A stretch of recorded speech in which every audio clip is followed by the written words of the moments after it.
Di antaranya dia sebagai pimpinan rumah tangga memberikan nafkah, nafkah lahir, nafkah batin untuk istri dan juga untuk anak-anaknya kalau dia diberikan keturunan. Maka kata-kata wajib di situ apabila dikerjakan mendapatkan pahala, apabila ditinggalkan berakibat dosa. Seperti kaidah mengatakan ma yusabu ala fi'lihi wa yu'aqabu ala tarkihi. Segala sesuatu yang dilaksanakan diberikan pahala lalu ditinggalkan akan menjadi dosa, itulah wajib. Ketika suami tidak memberikan nafkah, apakah itu lahir dan batin kepada istri dan anak-anaknya, maka ketika itulah dia berdosa. Tapi sebaliknya kalau dia melaksanakan kewajibannya, maka akan mendapat pahala bagi seorang suami. Yang kedua, kewajiban seorang suami itu adalah dia menjadi pelindung bagi keluarganya. Dialah yang akan melindungi keluarganya, istrinya dari hal-hal yang menjadi gangguan. Ketika rumah tangganya terancam, istrinya, anak-anaknya, maka suamilah berkewajiban menjadi pelindung, karena dia adalah sebagai pimpinan dalam rumah tangga, sebagai kepala keluarga. Selanjutnya, para pemirsa yang terhormat, kewajiban suami adalah menyelesaikan setiap problem secara bijak. Seperti yang kita sampaikan di awal tadi, rumah tangga siapapun, setinggi apapun tingkat pendidikannya, sehebat apapun ekonominya, setinggi apapun jabatannya, tetapi yang namanya problem dalam rumah tangga tanpa memenuhi kekuasaan Allah, itu akan selalu kita temukan. Kenapa? Karena memang kita berbeda di dalam pandangan, dalam pemikiran. Nah, rumah tangga disitulah menyatukan hal yang berbeda itu. Lalu bagaimana kita menyelesaikan persoalan-persoalan yang muncul? Maka itulah kewajiban suami untuk bisa menyelesaikan secara bijak, tidak secara emosional. Mungkin saja persoalan muncul karena sikap dan perbuatan atau perkataan suami, atau mungkin juga dari istri. Nah, inilah yang perlu kita pecahkan solusi. Kalau kita tidak berhati-hati, maka hal yang kecil sekalipun itu akan menyebabkan timbulnya gesekan yang pada akhirnya berujung kepada perceraian. Maka intinya adalah seorang suami wajib menanamkan nilai-nilai ibadah di dalam rumah tangganya. Salat, baca Al-Quran, bersedekah, lalu bersosialisasi dengan orang lain. Nah, inilah yang ditanamkan oleh seorang suami. Kalau seseorang itu sudah tidak ingat dengan Allah, salatnya lalai, tidak pernah baca Al-Quran, maka tentu hatinya akan menjadi beku. Dia tidak pernah membaca firman-firman Allah, dia tidak pernah menelaah hadis-hadis Rasulullah. Yang dikejarnya adalah hanya masalah ekonomi, masalah kehidupan dunia yang tidak akan pernah puas-puasnya. Maka kata kunci dari berumah tangga itu adalah memperhatikan nilai-nilai ibadah. Oleh karena itu seorang suami wajib memberikan ketenangan itu tadi melalui nilai-nilai ibadah dalam rangka menyelesaikan problem itu tadi.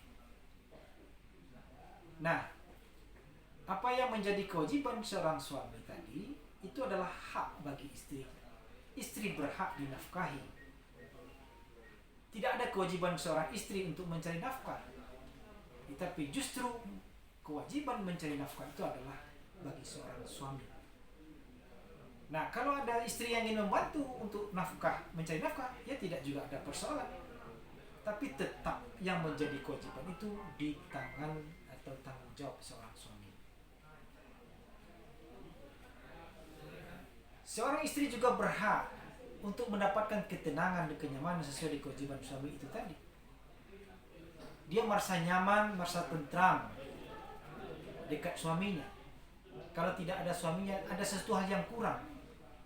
Bukan malah sebaliknya, tidak ada suaminya dia merasa tentram.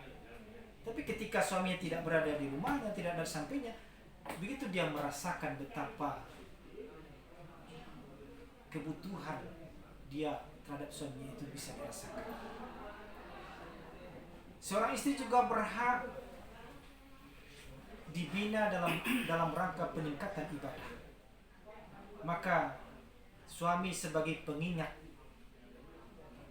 ketika dia malas beribadah, ketika dia tidak mau atau terlupa berzikir, membaca Al-Quran, maka ketika ada suaminya itu, disitulah suaminya sebagai pelindung, sebagai pembina, sebagai tempat bersandar. Para pemirsa yang terhormat, Buya Zulkifli yang berbahagia, kita coba lihat sedikit apa pula yang menjadi kewajiban seorang istri. Istri juga punya kewajiban, dan perlu dicatat kewajiban istri ini adalah hak bagi suaminya. Istri wajib mengurus urusan rumah tangga, sumur, dapur, kasur. Itu adalah kodratnya wanita. Sehebat apapun seorang wanita, dia tidak akan bisa melepaskan kodratnya sebagai seorang perempuan sampai seorang wanita. Maka suami akan merasa senang kalau ketiga pelayanan ini diberikan kepada dirinya.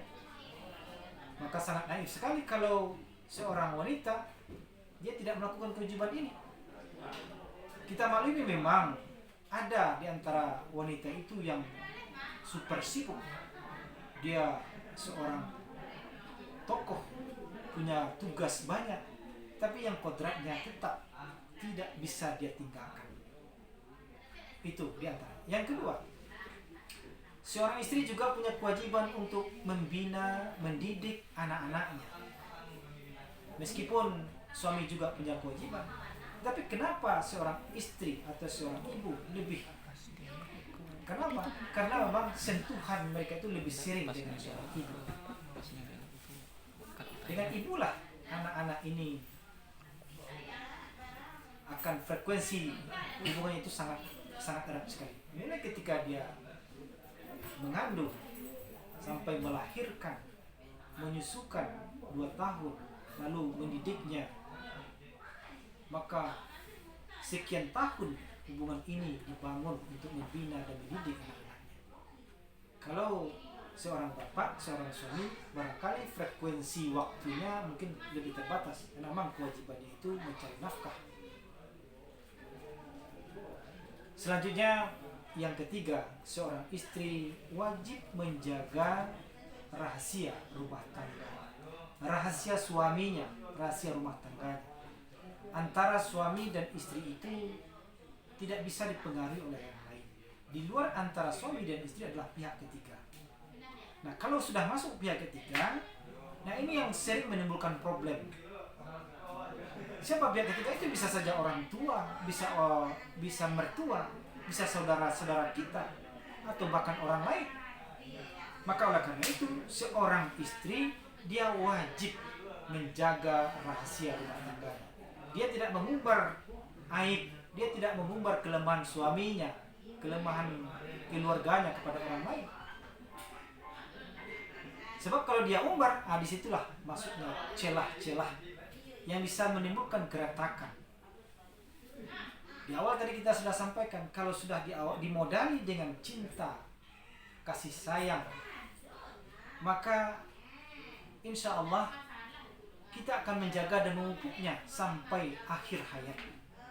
Kalau itu yang terjadi, maka kelemahan suami kita, kelemahan istri kita itu tadi tidak menjadi sesuatu hal yang menjadi penyakit, tapi justru kita akan berusaha untuk memperbaikinya. Nah, oleh karena itu, para pemirsa yang terhormat, tidak ada seorang pun yang ingin rumah tangganya gagal. Yang seperti biasa sampaikan tadi, broken home. Kita tidak ingin. Karena memang membina rumah tangga tidak hanya modal pendidikan, ekonomi, atau ilmu pengetahuan, atau kedudukannya, tapi itu termasuk salah satu faktor pendukung.